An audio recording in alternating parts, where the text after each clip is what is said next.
Unidad número 1. Pregunta 1. Según Jaramillo, ¿cuál es la función que le han atribuido a la Argentina tanto los pensadores nacionales como sus dirigentes políticos, sociales y académicos? La función atribuida por dirigentes políticos, sociales, académicos a la Universidad Argentina fue la de contribuir al desarrollo de la comunidad. Tanto Jaramillo como los pensadores políticos y académicos nos remarcan que la universidad debe estar al servicio del pueblo y este mismo debe prestar todos sus apoyos a la universidad y sus estudiantes, siendo un centro cultural en donde se formen hombres cultos y buenos profesionales, haciendo del joven un hombre y del universitario un argentino, que esté al servicio del pueblo y la nación. Pregunta número 2. ¿Ha cumplimentado la Universidad Pública Argentina esta función?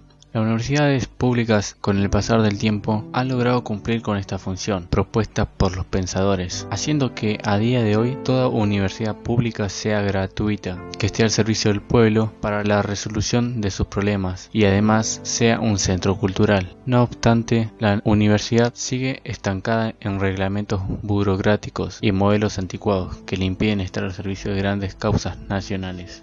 Pregunta número 3. ¿Qué significa para Jaramillo que la universidad tenga una agenda compartida con la sociedad y sus problemas? Según Jaramillo, la universidad debe tener una agenda compartida con la sociedad y sus problemas, ya que la sociedad se encuentra en permanente estado de cambio. Esta agenda debe dirigirse a la investigación de la nueva morfología social, económica y política. Debe tener varias disciplinas para poder contribuir a la construcción y transformación social. Los conocimientos adquiridos en la facultad deben permitir no solo ser intérpretes de la realidad y sus cambios, sino ser protagonistas y decisores aquí y ahora. Pregunta número 4. ¿Qué implica que la universidad se defina como urbana y comprometida y que la comunidad sea su currícula? Cuando definimos a la Universidad Argentina de Lanús como universidad urbana comprometida, se propuso construir una universidad que no se organizara por disciplinas, sino en función de los problemas nacionales a fin de producir conocimientos más eficaces para la decisión y la intervención en la construcción social. Pregunta número 5. ¿Cuál es la significación de los conceptos de razón crítica y razón decidida que trabaja Ana Jaramillo? ¿Por qué para poner la universidad al servicio del pueblo y la nación no solo hace falta la razón crítica, en tanto puesta en cuestión de la realidad, sino que es necesario sumarle la razón decidida? El concepto de razón crítica hace referencia a poner en cuestión la positividad, saber que la sociedad podría ser mejor, mientras que la razón decidida refiere a poner las ideas en acción. Para poner la universidad al servicio del pueblo y de la nación es necesario investigar ambos conceptos, participando en la elaboración de decisiones. Según Jaramillo, se debe superar las brechas entre el político, que usa el juicio intuitivo en la decisión para actuar en la realidad, y el académico, que utiliza el juicio analítico sobre el producto de la construcción social, a fin de que el juicio analítico se utilice también en las decisiones para actuar sobre la realidad. Neirotti Nerio, clase inaugural al curso de ingreso 2017 de la Universidad Nacional de Lanús. Pregunta número 1. ¿Por qué decimos que la UNLA es una democracia en miniatura? Respuesta. La universidad se maneja y se organiza como una democracia en miniatura. La autoridad máxima es la Asamblea Universitaria. En ella están representados todos los sectores de la universidad, los estudiantes, los docentes, los no docentes, personal de apoyo técnico y administrativo y los egresados. Suma toda la representación que hay en los 4 departamentos. Cada uno de esos departamentos tiene un consejo departamental que se encarga de elegir al director de cada uno. Pregunta número 2. ¿Cómo asume la universidad la defensa de los derechos humanos? Respuesta. La democracia se complementa de muchas otras cosas, como la organización gremial, la organización política, de los movimientos sociales, de la posibilidad de participar, deliberar y reclamar. Estos son derechos democráticos. Del mismo modo, en la universidad, los estudiantes se organizan para defender sus derechos o para trabajar por su bienestar y por sus intereses a través de los centros de estudiantes y de federación de estudiantes. A partir de estos espacios se llevan adelante movilizaciones, peticiones, luchas, es decir, organización de la fortaleza a la democracia. La capacidad de organización y movilización representa la idea de que no hay un voto individual y que todos los días se produce democracia. En este sentido hablamos del derecho a la participación, a la expresión, el derecho a ser. Estos derechos humanos hoy en día son entendidos como derechos sociales y de justicia, derechos que la universidad promueve y defiende a través de las becas de compromiso educativo, cuyos fondos fondos se recaudan a través de aportes solidarios de docentes y no docentes, del costo de la playa de estacionamiento del establecimiento y del 0,5% anual del presupuesto que el gobierno de la ciudad otorga a la universidad. Se trabaja la cooperación a través de los programas para niños y otra serie de programas de apoyo para la tercera edad, para achicar la brecha entre la educación primaria y secundaria con la universidad mediante la inclusión de tutores que brindan apoyo académico. Pregunta número 3. ¿Qué supone la figura del Quijote para la construcción de la universidad? El Quijote es un referente de la literatura y su autor, Miguel de Cervantes, es el padre de la literatura de la lengua española. Este nos transmite esa idea de búsqueda constante de la realidad de sueños y proyectos. Hay dos personajes con caracteres psicológicos que aparecen en ese libro. Por un lado, el Quijote es el soñador, alguien que puede percibirse como medio loco. El otro personaje es Sancho Panza, es realista, el que tiene los pies sobre la tierra y siempre baja un poco las expectativas al Quijote. Sancho Panza es necesario. Quijote hablaba de lo imposible con Sancho Panza, entonces tenía que reaccionar y ver cuáles eran las cosas que no podían hacer realmente. En síntesis, estamos hablando de la combinación de sueño y realidad. Pregunta número 4. ¿De qué manera la universidad aporta a la construcción de la patria grande? Uno de los valores que profesan en la UNLA es la de optar por los hermanos latinoamericanos, porque la patria grande es el otro, los países de América Latina unidos. Por eso se habla de la universidad comprometida, en referencia a la comunidad, ya que esta es un todo. En primer lugar, la comunidad más cercana, el conurbano sur, la provincia de Buenos Aires, el país y más allá, la patria grande latinoamericana, que trabaja resolviendo problemas de la comunidad para formar gestores sociales capaces de aportar al presente de nuestra sociedad y de la patria grande en general, poniendo en marcha el método del taller, que es propio de la UNLA, es decir, que implica 1. Saber. Esto es conocer, aprender. 2. Saber hacer. 3. Saber actuar de manera propia, específica y eficaz. 4. Saber interactuar, trabajar en equipo, saber proyectar. Unidad número 2.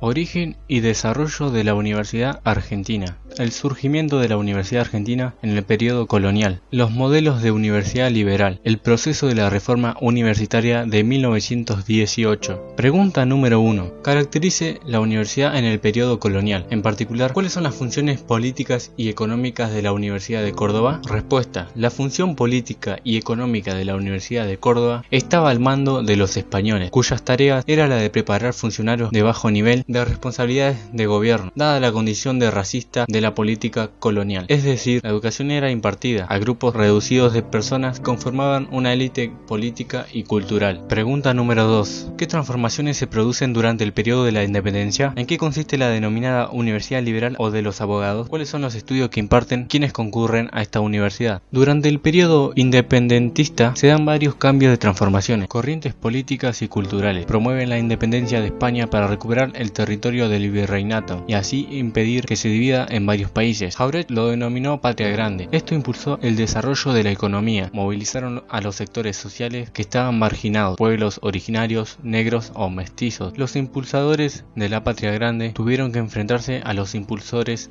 de la patria chica, que se caracterizaban por ser de los promotores de modelos restrictivos, por ende solo participaban las élites y grupos con alto poder económico. Fueron caracterizados por permitir y promover la fragmentación del virreinato en varios países y por impulsar políticas de apertura económica y de importancia de manufacturas enfrentando a los productores locales. La denominada Universidad Liberal o de los abogados fue una institución que dependía de la provincia de Buenos Aires y se fundó en el año 1821, 11 años después de la independencia. Promovió principalmente los estudios para formar abogados, quitando la centralidad que tenía la tecnología, dado que los sucesos que habían tenido lugar en Europa, como la Revolución Francesa, su principal tarea fue la de formar personas que puedan administrar el programa de servicio y el modelo agroexportador. En su modelo educativo se promovieron las nociones liberales del libre cambio. Estas ideas eran difundadas por Inglaterra, lo cual tenía un modelo proteccionista. En esta universidad, conocida como la UBA, constaba de los departamentos de primeras letras, de estudios preparatorios, de ciencias exactas, de medicina, de jurisprudencia, abogados y de ciencias sagradas. Pregunta número 3. ¿Cuáles fueron los ejes del debate de la Ley Avellaneda? La Ley Avellaneda tenía solamente 4 artículos y estableció la posibilidad de que cada universidad dicte sus estatutos atendiendo al esquema de la ley. El rector era nombrado por una asamblea universitaria que contaba con representantes de todas las facultades. El Consejo Superior estaba dirigido por el rector, los decanos y representantes. La elección de los profesores quedaba sujeta a la opinión del Poder Ejecutivo, que debía nombrarlos a través de una terna presentada por el Consejo Superior. La ley mencionó el cobro de aranceles por parte de las universidades, derechos universitarios, y estableció las facultades de las universidades a emitir los diplomas como órganos delegados del Estado Nacional. Las universidades y las facultades disponían de un gobierno propio y dicha cuestión estaba vinculada a la noción de autonomía universitaria y a la propuesta de Avellaneda. Nicolás Avellaneda presentó un proyecto de ley que constaba solamente de 4 artículos de carácter muy general. El argumento para justificar un texto de esa naturaleza fue el de la posibilidad de su sanción. Si se hiciera un proyecto, las cámaras tendrían mucho tiempo en estudiarlo y discutirlo, retardando la organización definitiva de las universidades. Pero el significado real de este texto tan general era otorgar a las universidades un amplio margen de autonomía para dictar sus propias formas de funcionamiento. Una de las maneras de garantizar esta autonomía eran las disposiciones contenidas en el texto. Las dos más debatidas fueron: A. El régimen de concursos para la provisión de cátedras. B. La participación de los profesores en la composición de facultades. Pregunta número 4. ¿En qué consistió la ampliación del sistema universitario? La ampliación del sistema universitario consistió en reabrir nuevas universidades, tratando de proponer distintas carreras para crear profesionales diferentes. Pregunta número 5. En relación a la universidad en la etapa reformista, ¿cuáles son los principales factores de contexto que propiciaron reforma? ¿Qué proponían los estudiantes reformistas? A. Autonomía universitaria y elección de los cuerpos directivos y de las autoridades de la universidad por la propia comunidad universitaria con participación de elementos constitutivos en la composición del gobierno. Se trataba de lograr la mayor independencia posible para el quehacer universitario, sacudiendo las trabas que le imponían supeditación a la iglesia, el gobierno y los sectores dominantes de la sociedad. B. Enseñanza y métodos docentes. Se buscaba combatir el exclusivo control interno de las instituciones por una casa profesional cerrada y retrógrada. Se incluían las siguientes reivindicaciones: concurso de oposición para la selección del profesorado y periodicidad de las cátedras, docencia libre, asistencia libre, gratuidad de la enseñanza. Pregunta número 6. ¿Por qué se ha tildado al sistema universitario, especialmente en Córdoba, como anacrónico? Tildaron de anacrónico al sistema universitario de Córdoba porque tenía falencias en el funcionamiento. Cuestionan la gestión de los académicos y los modos de designar docentes. Sistema universitario anacrónico, falencias en el funcionamiento. Decisiones tomadas por la élite conservadora y católica. Cuestionan la gestión de los académicos y los modos de designar docentes. Jauretsch, Arturo. La colonización pedagógica. En Los Profetas del Odio y la Yepa, Buenos Aires. Corregidor, 2008. Pregunta número 1. ¿Cuál es la crítica que realizó Arturo Jauretsch al movimiento reformista? Arturo Jauretsch denominó a estos políticos de la época independentista como los impulsores a la patria grande, así como también consideró positivo la importancia del origen del movimiento reformista. Fue y es el movimiento de la juventud más rico y productivo de América Latina. Tuvo sus comienzos en un contorno burgués, siendo una discusión en torno a la universidad colonial. Por eso, en un enlace vital de los universitarios con lo político y con el camino de la juventud que conduce a un nuevo mundo social. Opinó que la reforma habría de ser más positiva en otros países de América Latina y en Argentina se frustró gracias a que no se supo integrar la universidad en el país.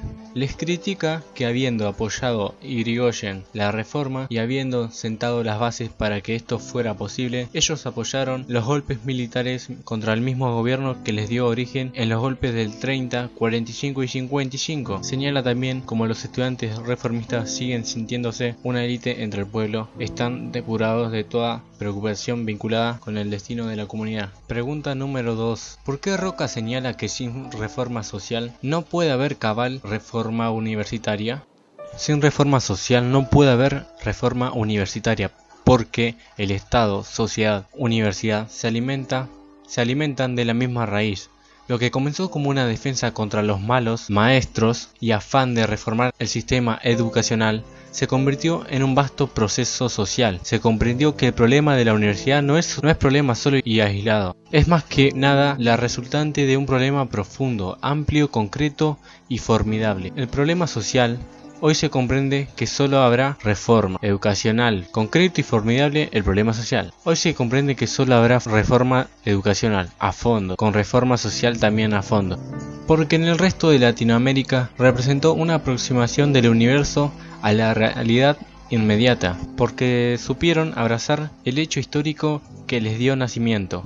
Sin reforma social no se puede haber cabal reforma universitaria. En la memorable lucha, la universidad fue para la juventud una especie de microcosmos social. Descubrió el problema social y ligado a su dramática destino. Bien pronto advirtió que Estado, sociedad, universidad se alimentaba de la misma amarga raíz y los mismos comandos, las mismas manos manejando los mismos compases, lo que empezó como defensa contra la toxicidad de los malos maestros y afán oscuro y torpe de reformar el sistema educacional que los hacía posible. Se convirtió al cabo en el proceso al sistema social, que es donde arranca la dogmática, la regresión y la penuria de la universidad de entonces y más visiblemente aún de la de ahora. Ese sentido tiene las vicisitudes del movimiento reformista, que ha dado con sus límites y lo ha rebasado también. Los guardias de asalto del capitalismo y los cuadros del ejercicio custodian la universidad donde la ciencia se empobrece y la pobreza espiritual cobra rango. Unidad 3.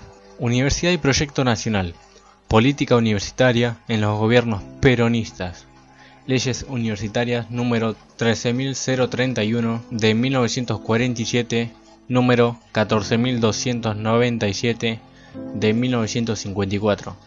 Creación de la Universidad Obrera Nacional. Política de gratuidad de la enseñanza universitaria. La universidad en 1973. Pregunta número 1. Describa la posición de los representantes del oficialismo y de la oposición en el debate parlamentario que procedió a la creación de la Universidad Obrera Nacional UON. Respuesta.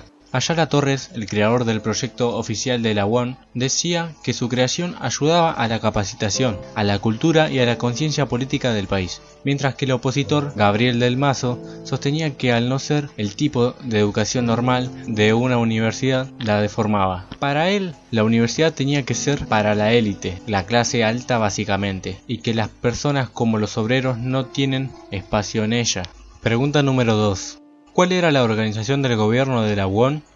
Y en especial, ¿cuál fue el rol de los sindicatos? El gobierno de la universidad era ejercido por el rector, obrero argentino. Concentraba las decisiones políticas y administrativas. Estaba asesorado por un consejo de coordinación industrial, con participación patronal y obrera. El vicerrector cubría los requisitos académicos. Los sindicatos cumplieron un rol importante ya que se vinculaban con el gobierno. Algunos defendieron la institución frente a las amenazas de cierre y la incorporación de materias como derechos e historia sindical peronista. Por otro lado, algunos sindicatos no estaban a favor de la creación de la UON. Pregunta número 3. ¿Cómo se vincula su forma de organización con la regionalización de la economía y el desarrollo local? Respuesta. La universidad se organiza a través de facultades obreras regionales. Esto le permitió la apertura al desarrollo local, con una oferta diversificada en las distintas sedes. Por ejemplo, en Córdoba, entre otras especialidades, se ofrecía construcciones aeronáuticas, en Mendoza, construcciones de obras antisísmicas y en Tucumán, industrias químicas y construcciones ferroviarias. La enseñanza regionalizada fue una importante innovación. Iba en contra de la centralización y homogenización del sistema educativo. Permitió la apertura del desarrollo social en sus distintas sedes: Córdoba, aeronáutica; Mendoza, obras antisísmicas; Tucumán, química ferroviaria, y permitió el cambio de roles estudiante-docentes. Pregunta número 4. ¿Qué diferentes sectores coexistían en la UON? Ingenieros, sindicalistas, profesores, normalistas. Es posible advertir la presencia de distintos grupos dentro de la Universidad Obrera. La presencia del grupo de ingenieros que propugnaban la especialización de la ingeniería, con las articulaciones variadas con las industriales, el ejército y la Iglesia Católica, aportaba la legitimidad científico-técnica requerida. Junto con ellos actuaron en la UON grupos de sindicalistas y también profesores normalistas. Los pedagogos, a su vez, aportaron la discusión didáctica contemporánea sobre educación y trabajo con importantes articulaciones escolanovistas.